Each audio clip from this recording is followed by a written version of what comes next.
Today we're going to wrap up my 3-video set from a trip to the US Southwest in 2016. We're going to start things off in Roswell, New Mexico, go to Las Cruces, New Mexico, El Paso, Texas, and so much more.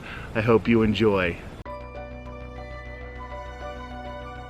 We rolled into Roswell, New Mexico pretty late at night. Of course, Roswell has become infamous due to the crash of an unidentified object in July of 1947.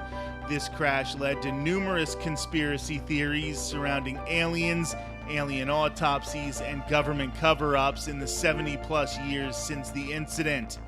We woke up early the next morning to get to the UFO Museum when it opened for the day. Needless to say, this was an absolute dud. I was expecting the museum to cover more of the actual history of a rural town that became the focus of tinfoil hat conspiracies and turned into a pilgrimage site for true believers.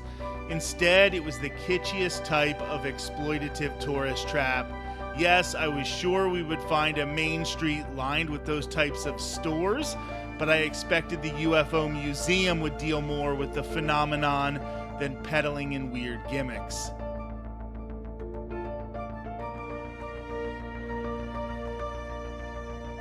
The city actually had a real museum that delved into Roswell's pre-1947 history and contained some beautiful art as well. I try not to share modern art pieces online because I don't have the permission of the artists involved. I am not sharing that in this video.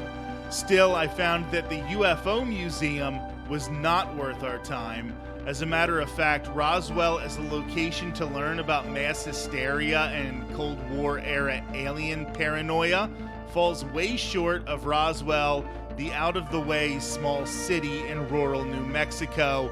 We'll get to some of that a little bit later.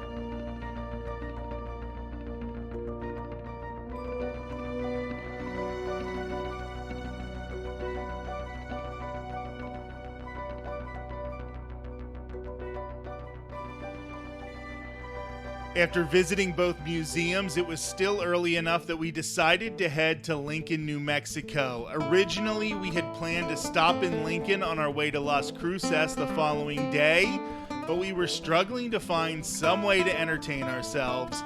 Lincoln is listed as being roughly an hour drive from Roswell, but it ended up being even shorter than that.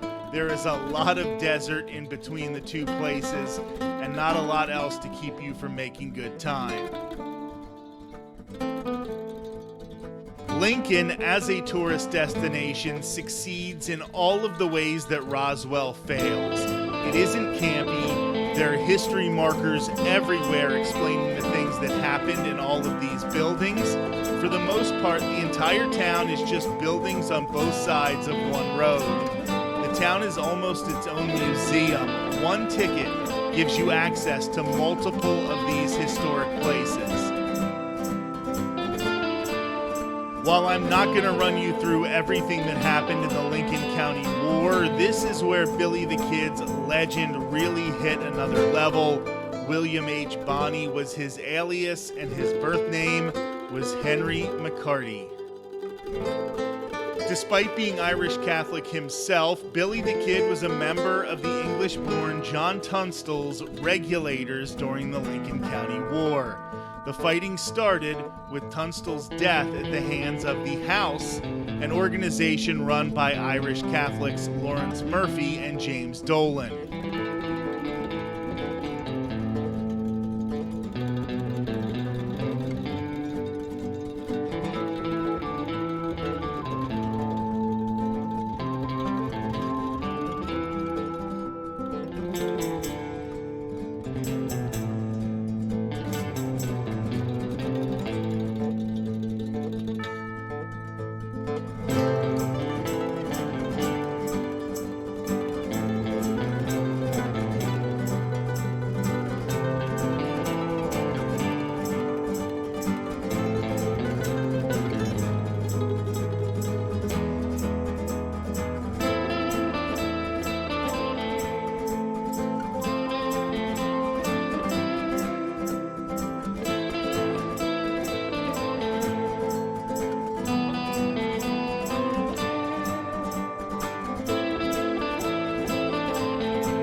It was in the courthouse and jail here in Lincoln that Billy performed what may have been his most impressive feat of escape. The kid was captured and being held on the second floor of the building. After asking to use the outhouse, he was being returned to his cell by James Bell. At this time, Bell was alone with Billy because Deputy Bob Olinger had taken some of the other prisoners across the street for food. The kid quickly dashed into the building from the outhouse and hid around the corner in the building. As Bell rushed in to keep tabs on Billy, the regulator hit Bell over the head, stole his revolver, and fatally shot him. With shackles still around his ankles, Bonnie stole a rifle from Pat Garrett's office. He knew that this commotion would cause Olinger to sprint back across the street. Billy the Kid was looking down from a window when he yelled down to Olinger, "Look up, old boy, and see what you get." We will see more of Billy the Kid later in this video, but I find him to be such an interesting figure in American history. The son of immigrants, his family came to the U.S. at the same time as many Irish were fleeing the Great Potato Famine in Ireland. Like many young men of all ethnicities, nationalities, and religions, he joined the flocks who traveled out west following the Civil War.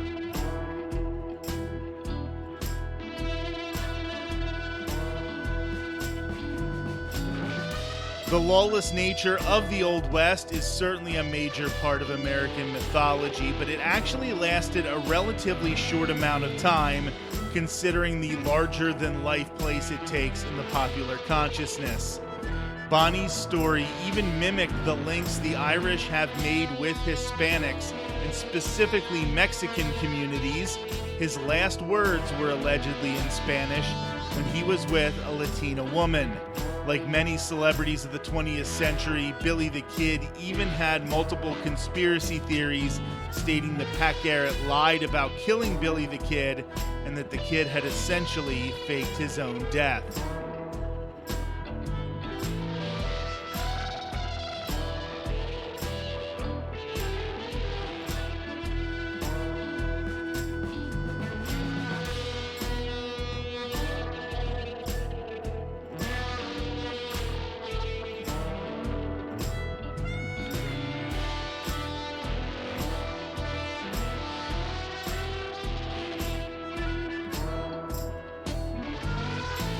We returned to Roswell later that night and really enjoyed El Toro Bravo, which had some fun artwork and decor. The service was amazing and the food was quite good. We were shocked that we still had some time left to catch two non-alien related attractions in Roswell. We headed west of the town a few miles to see Bottomless Lake State Park. Geological anomalies caused these steep cliffs that lead to lakes that go incredibly deep.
Sure enough, when we were on our way back to the hotel, we found that we still had a chance to visit the free zoo in Roswell. Spring River Park and Zoo was a no-brainer despite our limited time to explore. They had bison to see, and it wasn't going to cost us a single nickel. After being disappointed with the UFO Museum, which we thought would take up a larger part of our day, We ended up having a very productive stretch. The UFO Museum, the Art and History Museums in Roswell, everything we saw in Lincoln, dinner, Bottomless Lake State Park, and the Spring River Park and Zoo in the span of all about 10 hours. Roswell may not have been what we expected, but we definitely enjoyed it.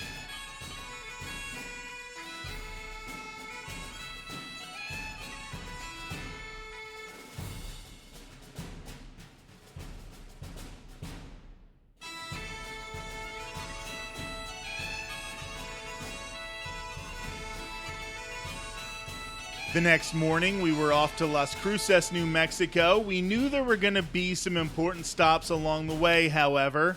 San Patricio, New Mexico is an incredibly small town not far from Lincoln. Billy the Kid even was said to have attended dances in the town. Obviously, the name itself is another nod to that connection between the Irish and Mexican populations.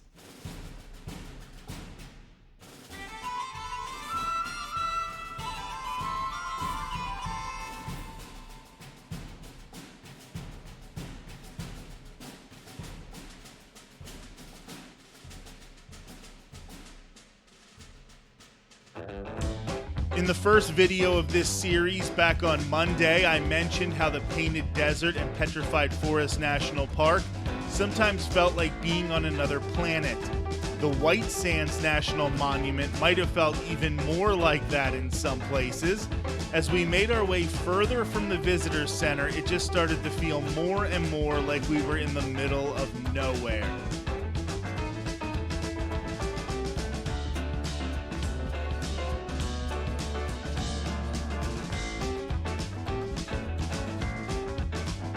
Yes, they did let you rent wax and a children's sled to surf down the sand. Guests can stand on the top of one of these sloping hills of soft white sand and actually slide down it like a kid going down a hill of snow. When we got to this trail, there were markers to make sure that you didn't lose your way.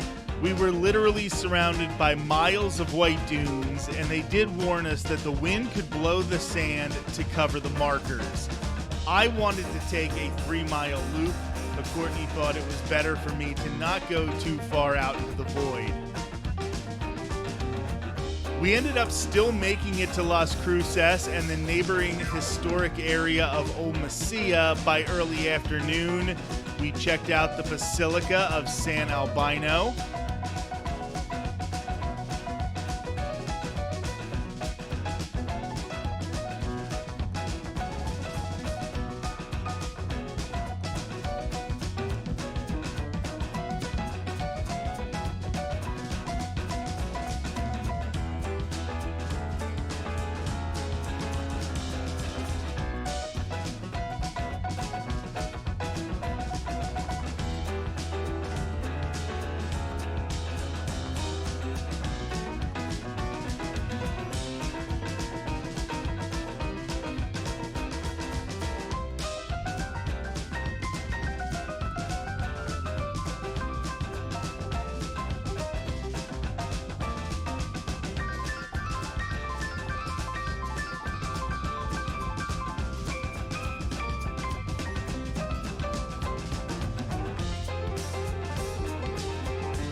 The square in Old Mesilla is historic and yet another place where Billy the Kid was once held captive.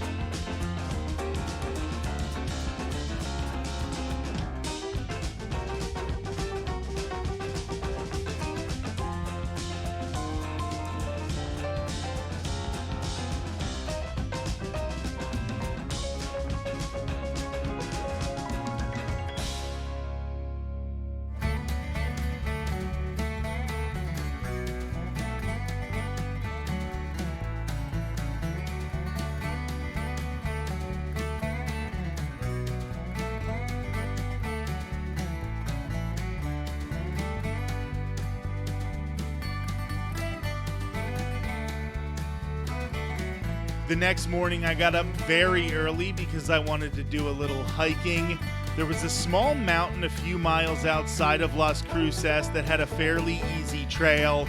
I drove out to the mountain in the dark, but waited for the sun to come up a little before starting my hike. A lot of trails that are open to the public don't officially open till sunrise, and my early morning summer hikes in Arizona taught me to give the coyotes a few minutes to go looking for shaded areas as it starts to heat up in the sun. There was an abandoned observatory at the top of the mountain, and hikers had left little altars and statues for those of us who made it to the top. It was a nice way to get the blood pumping in the morning, and these are the types of experiences I love to have on vacation. I had a good hiking playlist and worked up a sweat while seeing some of the most beautiful sights. I watched Las Cruces waking up for the day. The roads in the distance started to get busier and busier, and I walked around the top of the mountain. After doing all or parts of the Pinellas Trail here in Florida a few times, and my hike on Ireland's National Famine Way in 2022, I really want to get back to these types of hikes. It's okay to just get out there for a couple of hours. Not everything has to be an endurance test to see how far you can make it in a day. Sometimes just getting to the top of a small mountain before a free continental breakfast at your hotel is the best way to start a day.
After I met up with Courtney, who was able to sleep in a little on a very tiring trip, we drove the hour to El Paso, Texas. This is one of my favorite places to stop on road trips. Courtney and I were focused on the Mission Trail in El Paso because, as you can tell, we were really into seeing these churches from the Old West.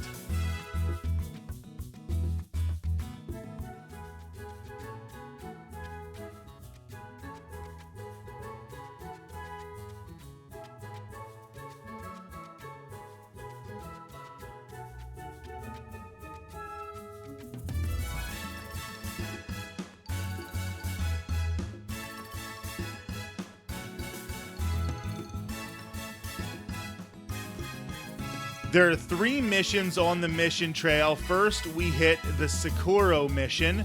This is one of the longest continuously run missions in Texas, and the original Franciscan mission building here was built in 1691. For a little perspective, that was 15 years before the birth of Benjamin Franklin.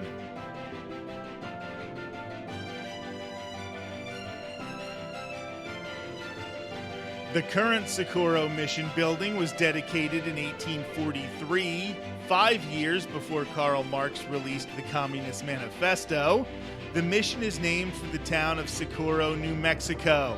The Piro Native American tribe fled from Socorro to this area following the Pueblo Revolt of 1680.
The Presidio Chapel San Elizario sits near the spot of the original structure built by Spain in 1684. The name is actually a mispronunciation of San Elciaro, the French patron of soldiers. The current version of the chapel was completed in 1882, the year before the creation of the Philadelphia Phillies baseball club. The inside of this church was particularly beautiful.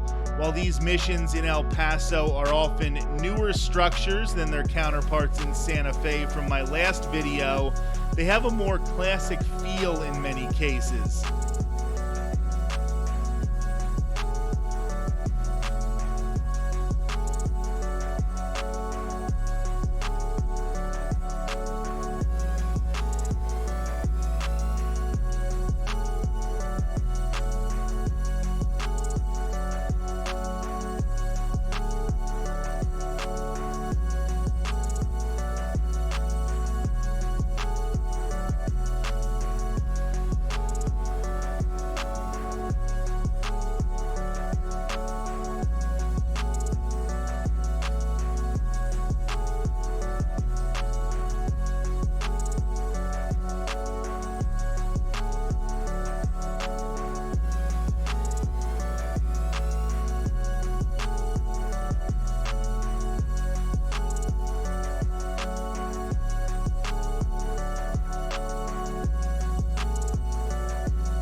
The area around San Elizario contains many museums, old buildings, and you guessed it, a statue of Billy the Kid from a place where he was once jailed.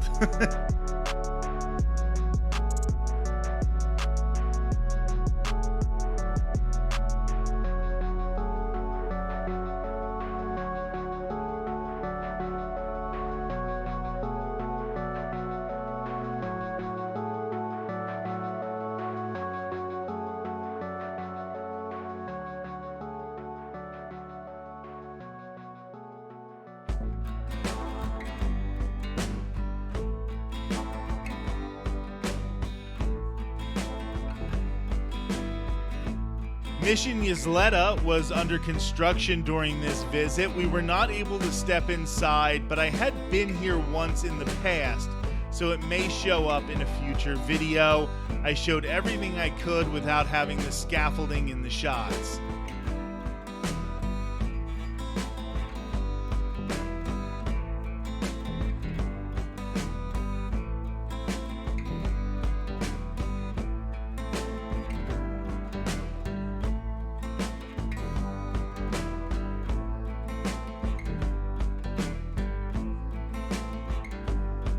We then ate lunch at Kiki's in El Paso, which is one of my favorite places, although there is a ton of great Mexican food in El Paso. That being said, Aerosmith apparently likes Kiki's as well.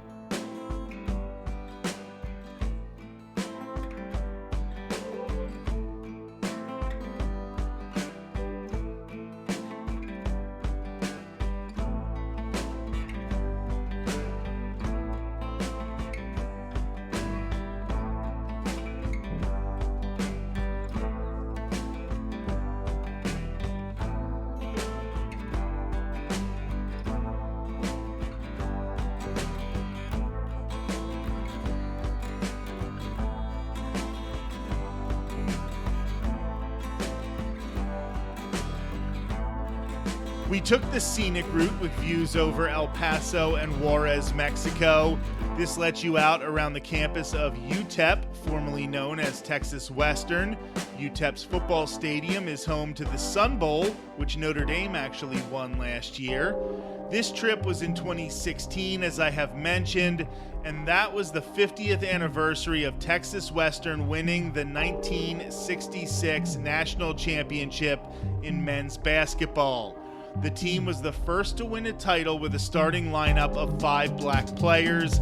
The Disney movie Glory Road is based on this team, although Disney takes some liberties with the truth in that movie. Off in the distance, we could see Mount Cristo Rey. For all intents and purposes, this mountain peak sits at the intersection of the borders for Texas, New Mexico, and Mexico. With the immense statue of a crucified Jesus, you can see this mountain for miles in every direction, and the views from the top are allegedly breathtaking. I say allegedly because it is recommended that you only go up in groups, because the Border Patrol doesn't like people going up there on a whim. A few months after we were there, as a matter of fact, a body was found on the trail up the mountain. Someone must have passed away while trying to get to the top. Churches and other groups often organize excursions to the top of Mount Cristo Rey at opportune times of the year.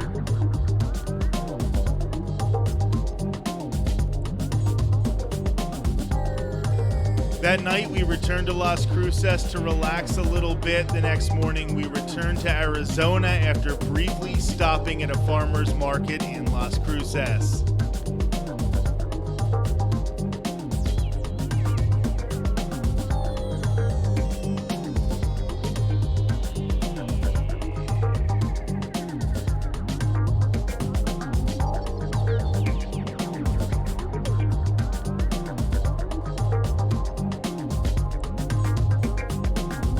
So we did something a little different this week, and you got to check out something that wasn't theme parks. Do me a favor, like, comment, and subscribe, and we'll do more interesting stuff like this in the future. I'll talk to you soon.